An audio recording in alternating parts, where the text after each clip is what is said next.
Hey everyone, welcome back to the channel. In today's video, I'm going to show you how to easily reset your Frigidaire fridge.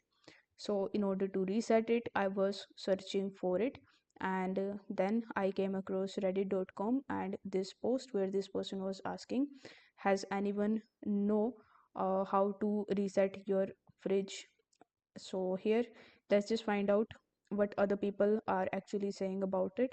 So this person is saying that while Frigidaire has a million different methods to reset it, another one I know of is holding the cube and light buttons at the same time for 5 seconds. So you just have to simply follow this step in order to reset your Frigidaire fridge. And as you can see that this person is saying that thanks, it worked.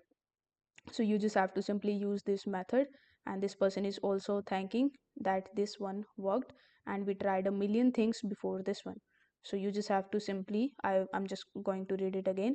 In order to reset your Frigidaire fridge, you need to just hold the cube and the light buttons at the same time for 5 seconds.